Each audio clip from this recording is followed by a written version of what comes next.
Your song Tommy Lee brings back so many memories for us because it was a time when we have a friend, his name's Tanner Fox. He's actually kind of into skating. He's a scooter. Yeah. He does cool scooter tricks. You're gonna get so many. You're gonna get reamed in the comment section for that one. You know, what do you call a professional scooter rider? A scooterist? A professional scooter. I just watched you dig yourself a hole, take a break, wipe your sweat, and then just keep going. Well, you know what I mean. Just go to the memories part, babe. We'll maybe cut that. I don't care. So anyways, but no, we would be with Tanner all the time, and we'd go down to Temecula, and he had a place where he had like, you know, BMX riding in his backyard, and that was a song that we blasted all the time. And it brings, like on repeat. Yeah, that's fire. It's really, really. That was one of those songs. I remember like the day I made that song. It just.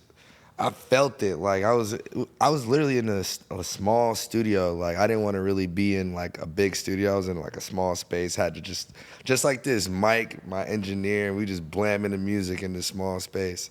And when I got a phone call from a girl. I got that phone call. I was like, you know what? This is giving me the whole like, you know, I do not need to be talking to this toxic girl right now. And her voice ended up being up on the song. Oh. And it created this like rock star energy in me. Is it the very beginning? It twinkled in my eye, and I freestyled that song right away. Like it probably took me like an hour to make that whole song. Wow. And then one day I'm on tour with Posty, and he's like, yo, just pull up to my room, my hotel room with the studio equipment. I was like, all right.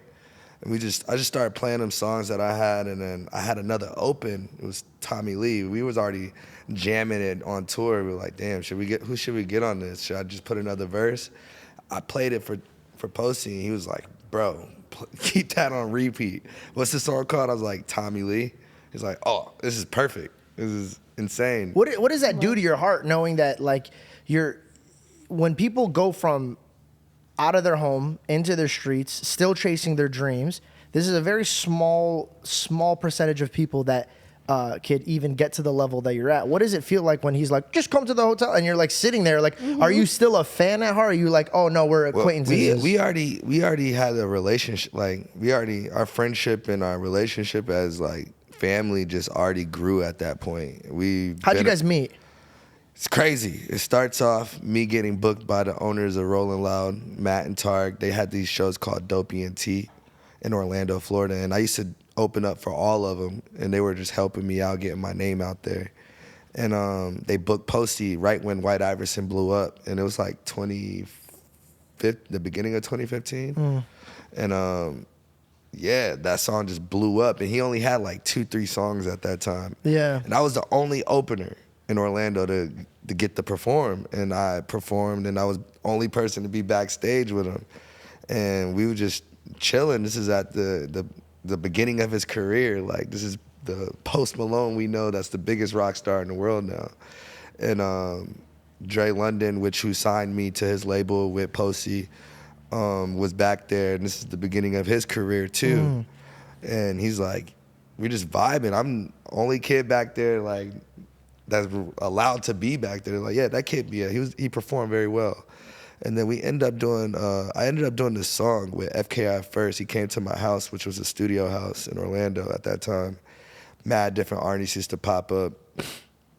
And we recorded this song. It's a song called 444 AM. You can look it up. And that song, like, it was just one of those nostalgic songs, probably to this day is like something crazy every time I hear it. And Dre London heard that. And he called us the next day, like, yo, who is this kid? Like, who is this kid? And then kind of like left, like that communication didn't stay there. And then I ended up moving to California the end of that year. And then just figuring out a way. And I met my homie Eli Gold. It's a whole story. I love this story, though. Please, it's a whole story. Yeah. I met Eli Gold, who owns he started DGK and Gold Wheels, the skateboard. This is when DGK was right on Fairfax. Okay. So I linked up with him on that day. And the first day I moved here, I linked up with Eli Gold. And ever since that, we were just like roaming the streets. He's showing me the studio sessions. He was getting me free clothes. He would let me sleep in his car. Like, I didn't have nowhere to really stay. He would always be there. He was just ride or die. To this day, that's my dog. And he was like, yo, you know Dre London? I'm like, yeah.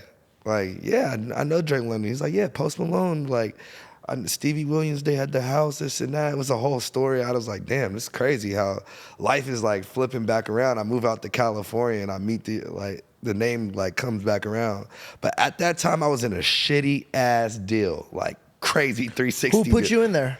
I'm not gonna put his name out there like that. But No. But how did you fall into that? Because what I want to do is it was just like a lot of selling dreams. You know, it was a lot of dreams sold. Was it like at a mall, or was it like your performance and somebody came up to you after your performance? Nah, my name was buzzing in Florida, like, and I was doing a lot of shows, and I had this song that it was called White Magic. We had this collective called Swamp Posse, which Danny Towers, you ever heard that song Florida Water? I haven't. Danny, how does it go? How you feel? I feel great with the song with Ski Master Slump God and Lil Yachty. You probably heard it before. If I hear it, maybe. Yeah, well, he's part of the whole team, like very rare members only. We had it's called Swamp Posse. We had this song called White Magic, and Bootleg Kev put it on the radio and stuff. And this guy heard that. I was like, that song going crazy, and then he started throwing me like different like big producer beats and stuff, and then this person he got this person to follow me on Instagram. It was like, what the hell? Then when I moved to LA, he linked me up with this person, and then from there it was just pull up to this studio session. That's when I like met French Montana and ASAP Rocky, ended up getting on a song with them. The story just goes crazy. But then back to Post Malone, like linked up with Dre London, nothing really happen at that time. And then I got out of that deal. Finally got out of that deal, and then they had a Rolling Loud, and it was Oakland. Yeah. Or was it Oakland? It was somewhere in the Bay. And it was the first California Rolling Loud, and I ended up getting on that because I know Matt and Tarek. They were my first, like, they put me on. They were like my first managers and stuff. Shout out to my brothers. And yeah, I ended up doing that show. It was like 100. It was probably like, I was the first person to go on too. It was probably like 200, 300 people out there, not too many people, but I still had it going crazy. Like I was crowd surfing, had a mosh pits, I was on somebody's head, throwing weed out there. And then my manager, Tess, seen that on Instagram. And it's like popping up on the For You page at that time. And out of nowhere, like he hit me up. I was actually ranting on my story, like, yo, man, like, yo, I got my own I don't got no manager. I am not signed to nobody, because people thought I was signed because I was doing I was always on shows. I was always getting myself in opportunities. It's because of your energy, bro. When people meet you, you're not only talented, but you're good to be around. Yeah, it was just being in the right places at the right time too. And also you dealt with those times great. A lot of people have those times and they fucking blow it by trying to act like something they're not, or they fucking do too much, or but you walk into a room and you're very confident. You can tell when somebody's sincerely confident and somebody's putting on a front. And so I think God blessed you with a lot of opportunities, and you took those opportunities and you made them very fruitful. I'm very proud of you, bro. That's really cool. I appreciate that. And I was just like ranting on my Instagram, like I ain't got no manager, I ain't got nothing, I'm doing this myself. Tess seen that, I guess, and he hit me up. He's like, yo, at the time, he's like, I'm working under Post Malone's management team, and we really want to like, what's up? Like, what was a song? What song was it that y'all heard that I did? It was like one song I did with Casal. Was it Drugs and Pain? No, that was the first record I heard, was Drugs and Pain. Yeah, it was Drugs and Pain. You come pull up to the studio. Yeah, like I had the song called Drugs and Pain, and he like pulled up to the studio. We just started working right away. And then Dre calls me, like, yo, bruv, pull up to the house right now. We were about to change your life right now. Just pull up right now. Are you talking about Dr. Dre? No, Dre London. Oh my God, I was like, how the fuck did that even happen? Like, where did he get your number from? Nah, like he called me because he already had my phone number, but he called me, he's like, yeah, just pull up to the crib. Tess just showed me, I already know you, bruv. This and that. So it was like all this, like the whole circle just came all the way back. Like I opened up for Posty. Now Post Malone's manager is calling me, and then Tess linked me up. And then from there, they just showed so much genuine respect for my career, and they taught me so much and put me in so many positions to win. It's just, I'll always give them their flowers, because I would never be here for them. And it just, like the days, like, I got cool with Posty was just like, when they started finally bringing me around Post, it was just like, it just instantly, like, he was like, one day he was like, bro, I really fuck with you, Tyla.